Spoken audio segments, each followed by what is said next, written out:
Okay, let's dive in. How should society be put together? Who gets what? And, well, why?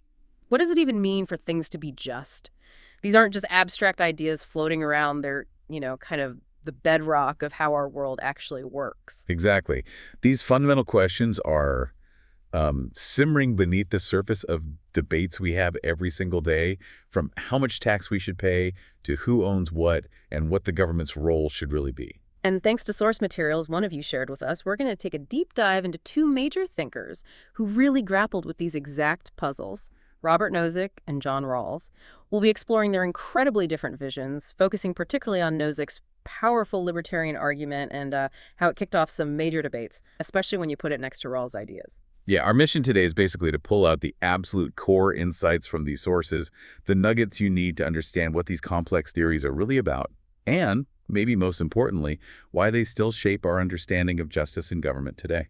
All right, let's start with Robert Nozick then, and this idea he calls the entitlement theory. The big book here, the one the sources keep coming back to, is Anarchy, State, and Utopia. And it's a real landmark text for modern libertarian thinking, isn't it?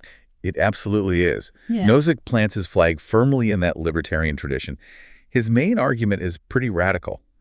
The only state that can be morally justified is a minimal state. You sometimes hear it called a night watchman state. Meaning like super basic functions. Think bare bones. Its job is strictly limited to protecting individuals from force, theft, and fraud, and making sure people stick to their contracts. That's it. Nothing more. So his core claim is that anytime the state tries to do more than just those basic protections, it's automatically stepping on individual rights. Is that the idea? That's his position, yeah. He argues that expanding state power beyond that very narrow scope inherently violates fundamental individual liberties. It's crossing a line that shouldn't be crossed. But wait, how does he think the super minimal state could even pop up? Like, how do you get from, a situation with no state at all to just that specific minimal one? The sources mentioned him trying to show it could arise naturally from something like a Lockean state of nature. Right. He tries to build an argument for how it could emerge gradually through voluntary interactions, even starting from a Lockean state of nature where people have rights but no government to enforce them. He uses a sort of invisible hand argument, individual rational actions leading unintentionally to this minimal state. But the sources say some critics aren't convinced. Well, yeah, it's worth noting, as the sources point out, that critics often find this explanation a bit, shallow is the word used. They feel it doesn't fully bridge the gap from individual self-protection to a universal protection agency without maybe assuming some things about how people would interact or justifying the enforcement power more deeply. Okay, interesting. So leaving aside how the state arises for a second, let's get to his core idea of justice, this entitlement theory. The sources make a point of saying the term distributive justice is not a neutral one. Why is that important for Nozick? That's his first move against a common way of thinking about justice. When people talk about distributive justice, they often assume there's some, pile of stuff, some manna from heaven that needs to be distributed by some authority based on a pattern, maybe need or merit or equality. And Nozick just rejects that whole picture. Completely. For him, in a free society, there's no central distribution. What you get comes from other people through voluntary trades, gifts, or, transfers. Holdings just arise from the countless individual actions of people exercising their rights over things. He famously compares it to how people decide whom to marry. You don't have a central committee distributing spouses. It just happens through individual choices. Okay, so justice isn't about whether the outcome or the pattern of holdings looks fair in the end, but about whether the process of getting those holdings was fair along the way. Exactly. It's all about the history. How did these holdings come about? That's the absolute core of his entitlement theory, and it's built on three main principles. First, there's a principle of acquisition of holdings. Okay, acquisition, what's that cover? This deals with how people can justly come to own something that wasn't owned before, like taking something from nature, mixing your labor with it maybe, and making it legitimately yours. It's the foundation of private property. Got it. And once something is legitimately owned, That leads to the second principle, the principle of transfer of holdings. This covers how property can move justly from one person to another. Think voluntary exchange, buying, selling, trading, or even gifts. If the original owner held it justly, and the transfer itself is just, then the new owner now justly holds it with the same rights. The chain of title really matters here. makes sense. And the third one sounds like it deals with things going wrong. Rectification. It does, yeah. The principle of rectification of holdings. Because let's face it, people don't always follow the rules. If someone steals your property or defrauds you, or historically enslaves people, that's an unjust acquisition or transfer. This principle is about how to correct those past injustices, how to figure out who the rightful owners would be if the injustice hadn't happened, and ideally, how to restore those holdings. So the state's role, even in this minimal form Nozick allows, is basically just enforcing these three principles: stopping bad acquisitions or transfers and fixing them when they happen. It's not supposed to constantly step in to reshape who has what based on some pattern. Precisely. The state acts like a referee, maybe, or a corrector of violations of the process. It's not a central planner trying to achieve or maintain a particular distribution of wealth or anything like that. This really connects back to something the sources highlight, this idea that individual rights are absolutely fundamental. They call them side constraints. What does that mean exactly? Ah, this is a crucial philosophical move for Nozick, really core to his thinking. He sees individual rights like the right to liberty, the right to property you justly acquired, not just as important goals the state should try to promote, but as strict side constraints on action. Like absolute boundaries. Think of them like that, yeah. Absolute boundaries you simply cannot cross, no matter how good the supposed reason. This comes from a Kantian idea, really, that individuals are ends in themselves and not really means for others. Okay, so you can't just use one person or violate their rights, even if it would somehow make things better for everyone else combined. That sounds quite different from some other views. Exactly. Nozick puts it very powerfully. There were only individual people, different individual people with their own individual lives. Using one of these people for the benefit of others uses him and benefits the others, nothing more. You can't sacrifice the rights of one person, even for the sake of maximizing the welfare or happiness of many others. That's a direct challenge to philosophies like, say, utilitarianism. And to underscore this perspective, he uses that famous thought experiment, the experience machine. Remind us about that one. Right. Imagine a machine that could give you any experience you wanted. Pure pleasure, feelings of accomplishment, love, whatever, just by hooking your brain up. You'd feel like you were living the most amazing life possible, but you wouldn't actually be doing anything or connecting with reality. And Nozick thinks people wouldn't choose that. He suspects most people wouldn't want to be plugged into that machine forever. And he uses this to argue against the idea that pleasure or felt experience is the only thing that ultimately matters. It suggests we value doing things, being a certain kind of person, connecting with actual reality, not just having pleasant feelings pumped into our brains. It's another way he pushes back against simply maximizing some internal state or collective happiness. Okay, so that's a snapshot of Nozick's world. A tiny state focused on protecting individual rights as strict boundaries, justice defined by the history of how holdings were acquired and transferred, not the final pattern, and a really strong emphasis on individual separateness. Now let's pivot to John Rawls, who's often seen as coming from a very, very different place, particularly in his hugely influential book, A Theory of Justice. Yeah, Rawls is definitely another titan of 20th century political philosophy. And you're right, while Nozick is all about individual entitlements and the minimal state, Rawls's focus is squarely on social justice. And specifically how the major structures of society should be set up, the big picture stuff. Yes, precisely. He's concerned with the basic structure of society, things like the political constitution, the main economic and social arrangements, and how these fundamental institutions distribute rights, duties, and the advantages that come from living together and cooperating in society. And his core idea is justice as fairness, right? Right. Justice as fairness is his attempt to figure out principles of justice that everyone could agree to. Principles that are fair, precisely because they are chosen in a situation that is itself fair, a situation of genuine equality and impartiality. Which brings us to his most famous thought experiment for thinking about this: the original position and the veil of ignorance. This is the hypothetical setup. Imagine a group of people getting together to decide the fundamental rules, the principles of justice for their society. Now, to ensure fairness and impartiality, they're placed behind a veil of ignorance. Meaning they don't know who they're going to be in that society. Exactly. This veil means they don't know their own race, gender, social class, their natural talents or abilities, whether they'll be rich or poor, or even what their own personal values or goals in life are. They know general facts about human society and psychology, but nothing specific about themselves or their particular society's economic or political situation. Wow, okay. So they have to choose principles without knowing if they'll benefit from them personally. Like they could end up being rich or poor, talented or not, part of a majority or a minority group. Precisely. The idea is, if you don't know how any particular principle might benefit you specifically, you're forced to choose principles that would be fair to everyone, whatever their position in society turns out to be. It's a way to model impartiality, to filter out self-interest. So what rules, what principles does Rawls argue people behind this veil would actually choose? He argues they would agree on two main principles, ordered by priority. The first principle guarantees a fully adequate scheme of equal basic liberties for everyone. Things like freedom of thought, freedom of conscience, political liberties like the right to vote, freedom of speech and assembly, the right to hold personal property, freedom from arbitrary arrest. These liberties are fundamental and equal for all citizens. Okay, equal basic liberties first. Yeah. And the second principle, that deals with inequalities, right? Yes. The second principle has two parts, and it addresses social and economic inequalities. First, these inequalities must be attached to positions and offices that are open to everyone under conditions of fair equality of opportunity.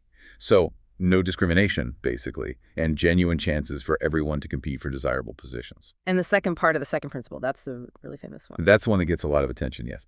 It's called the difference principle. It says that social and economic inequalities are only justified if they work to the greatest benefit of the least advantaged members of society. The least advantaged. So it's okay for some people to have more wealth or income, but only if that system somehow makes the people at the very bottom better off than they would be under a more equal system. That's the core idea, yes. Inequalities aren't just tolerated.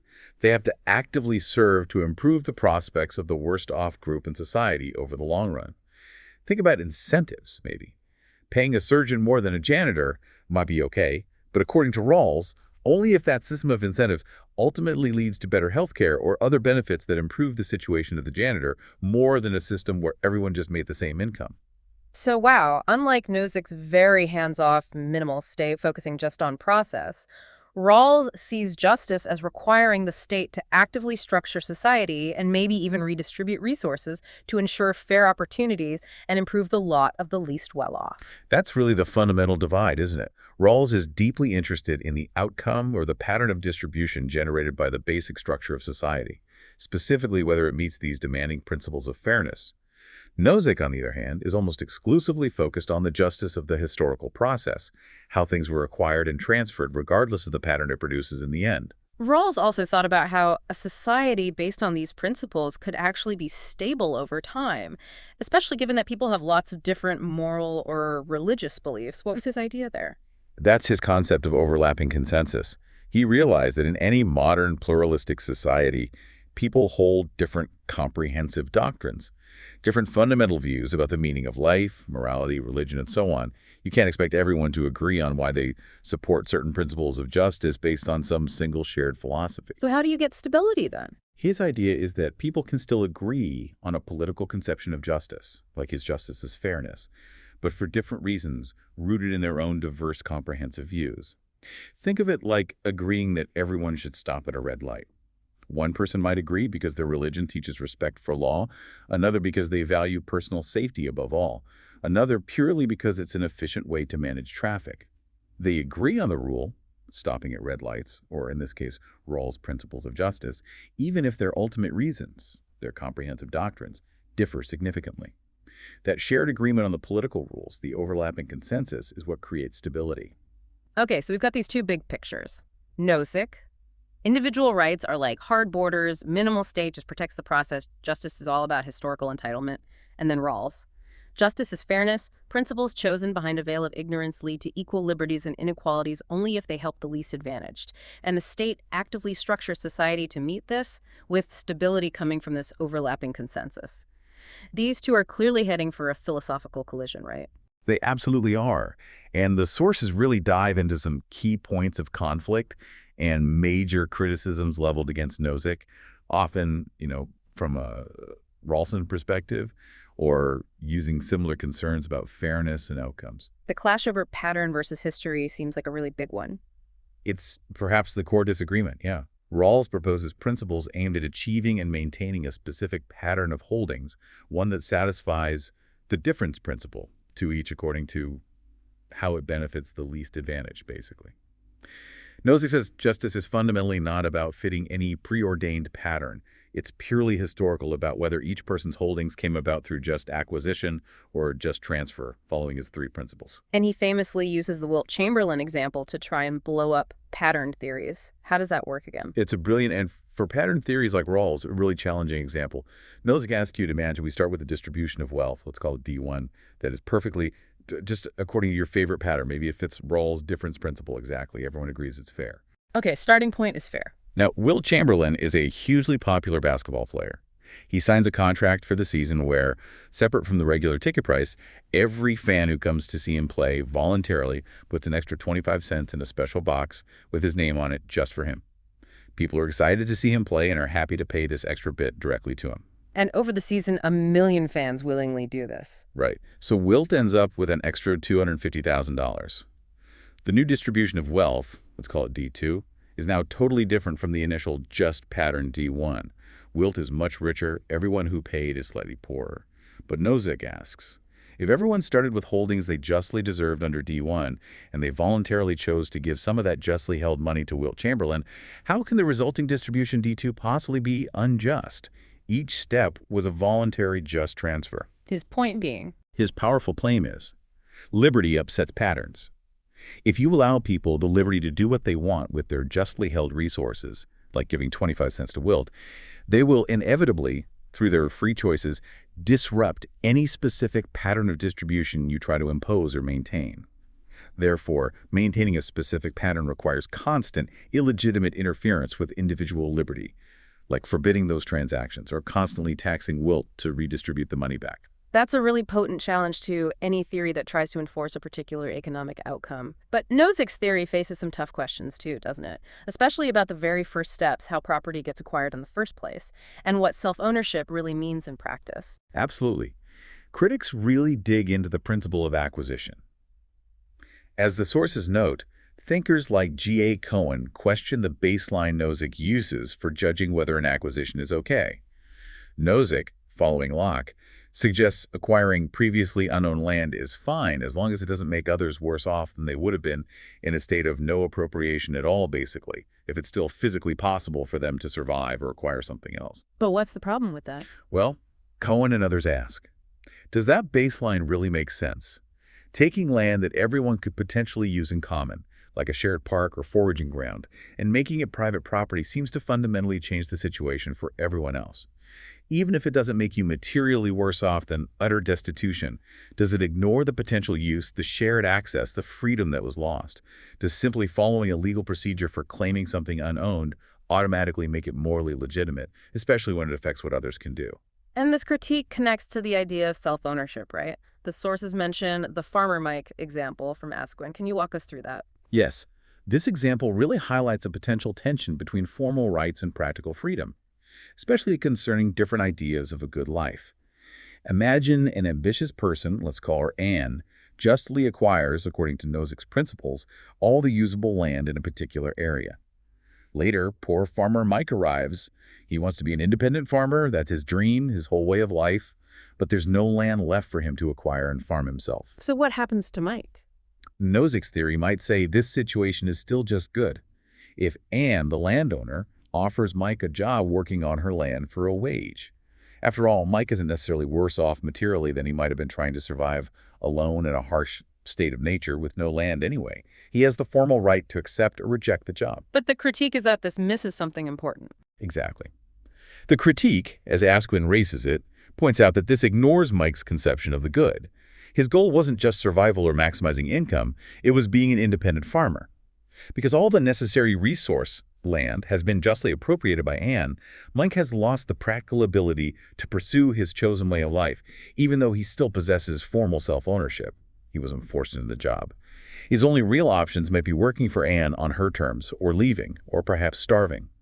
Critics argue that this kind of outcome, potentially generated by Nozick's system, undermines the substance of self-ownership, even if the formal rights remain intact. And the sources also note potential issues with the Lockean proviso itself, that rule about acquisition not worsening other situation. Yes, Asquin points out another potential problem. Even if all initial acquisitions meet the proviso, and all subsequent transfers are perfectly voluntary, and just according to Nozick, the natural workings of the free market, operating under these principles, can lead to concentrations of economic power. like oligopolies or even monopolies forming over time. And what's the issue there? Well, once these entities have significant market power, they can potentially raise prices, reduce quality, or limit choices in ways that make the general population materially worse off than they might have been in a more competitive market situation. So ironically, the just application of Nozick's principles of acquisition and transfer could lead to an outcome that seems to violate the spirit of the Lockean proviso by actually worsening the situation for many. It creates a real tension within the theory. Okay, so acquisition is tricky, the practical meaning of self-ownership can be debated, and the market outcomes might violate the spirit of the starting rules. What about past injustices? The principle of rectification is there, but how do you actually do it under Nozick's rules? This seems like a huge practical problem. It's another major challenge, definitely. And the sources, referencing thinkers like Galvin Chia, highlight this particularly concerning massive historical injustices, like the unjust appropriation of indigenous lands or the legacy of slavery. Nozick's theory absolutely requires rectification. In principle, you have to go back and fix the historical wrongs to restore holdings to where they should rightfully be. How? That's the incredibly difficult part. The typical ways societies try to address these things, like, say, taxation to fund compensation programs or affirmative action policies or land redistribution, are generally seen as illegitimate by Nozick himself because they involve forcibly taking property from current holders who might have acquired their property justly through transfer. Even if the very first link in the chain centuries ago was unjust, they violate current property rights. And just returning the specific land directly might violate the rights of current owners who bought it legitimately, maybe generations later, in good faith. Exactly. So Nozick's framework seems to create this really difficult bind. Rectification of past injustice is morally required by the theory itself, but the tools needed to actually implement large-scale rectification seem forbidden by the theory's own strong protection of current property rights and its rejection of pattern redistribution. It leaves this massive real-world problem of historical injustice looking unresolved or perhaps even unaddressable within a pure Nozickian system. And beyond these specific issues, some critics just question the very starting point, the foundations of Nozick's whole theory. Yes, absolutely. Legal scholar Arthur Allen Leff, for instance, famously critiqued Nozick for essentially just asserting that individuals possess these incredibly strong, inviolable rights that function as side constraints without providing a deep enough philosophical justification for why rights should have this absolute status against, say, considerations of overall welfare. Others, interestingly, even from within the libertarian camp like Murray Rothbard, questioned Nozick's specific argument that an invisible hand process would naturally lead to a stable minimal state. Rothbard argued Nozick's process might just lead back to anarchy, or perhaps paradoxically could even be twisted to justify a much more extensive maximal state instead. So it seems both of these really powerful, influential theories, while offering compelling ideas and frameworks, face significant problems and searching questions themselves. Absolutely. And we shouldn't forget, Rawls' theory has its own host of critiques, too. People question the assumptions behind the veil of ignorance, whether rational actors would really choose the difference principle, whether it's truly fair to the talented or hardworking, or if it adequately addresses important inequalities beyond just material goods, like social status or political power imbalances. And Nozick's, as we've just discussed, gets challenged on its foundational principles of acquisition and self-ownership, the potential negative consequences of completely free markets, and the seemingly intractable problem of rectifying historical wrongs without violating its own core tenets. Okay, so we've waded through these pretty deep philosophical waters. Why should someone listening right now really care about Robert Nozick and John Rawls? What's the takeaway for you listening? Because these aren't just dusty old ideas confined to university libraries or philosophy journals. They represent two fundamentally different ways of thinking about what justice means in a society, what individuals are entitled to, and what the role of the state should properly be. And these two very different ways of thinking are alive and kicking right at the heart of political debates we have every single day. You mean like debates about how much the rich should be taxed? Or whether we should have social safety nets like unemployment benefits or universal health care? Or who owns land and natural resources? Or how we should think about addressing the legacies of slavery or colonialism? Exactly. All of those. Rawls gives us a powerful framework that suggests justice requires the state to be actively involved maybe significantly involved in structuring society to ensure everyone has a decent baseline, that opportunities are genuinely fair, and that any inequalities that do exist only exist because they somehow benefit the least fortunate among us. It's a vision grounded in ideas of fairness, reciprocity, and social cooperation. And it can be used to justify policies like progressive taxation, robust welfare programs, and investments in equal opportunity. And Nozick offers a starkly contrasting vision, doesn't he? He really does. For Nozick, justice is primarily about individual liberty, respecting people's voluntary choices, and rigorously protecting the property rights they acquire through just means acquisition and transfer. The state's job is simply to act as that night watchman, protecting that process and rectifying direct violations like theft or fraud. This vision underpins arguments for strictly limited government, much lower taxes, maximally free markets, and a deep skepticism towards any kind of state-mandated redistribution, all based on that powerful, fundamental idea that you own yourself, and therefore you justly own what you produce, acquire, and freely trade for. And what the sources we looked at really show us is that while both of these visions are incredibly powerful and influential, both also hit major roadblocks when you push them. They leave really complex questions unresolved, particularly around how you actually balance individual freedom and property rights with concerns about collective well-being, fairness for the least advantaged, and crucially, how you deal with a messy history full of injustice within a system designed primarily to protect current holdings. So as we wrap up this deep dive, we've really seen the core tension laid bare, haven't we?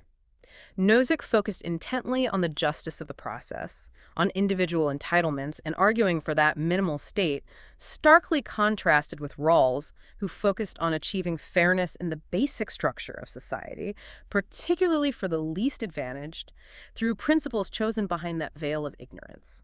And the sources make it abundantly clear that while both thinkers provide incredibly important frameworks, deep insights into these fundamental questions about justice, their theories also face serious internal challenges and leave us grappling with some truly difficult dilemmas when we try to apply them to the real world. Yeah, they definitely aren't the final word, but maybe they give us the language and the contrasting lenses we need to better understand the competing ideas about what a just society should even look like, ideas that are still battling it out today. Absolutely. These debates are ongoing precisely because they touch on the most fundamental aspects of how we organize our lives together. Which leaves us with this final thought for you to ponder.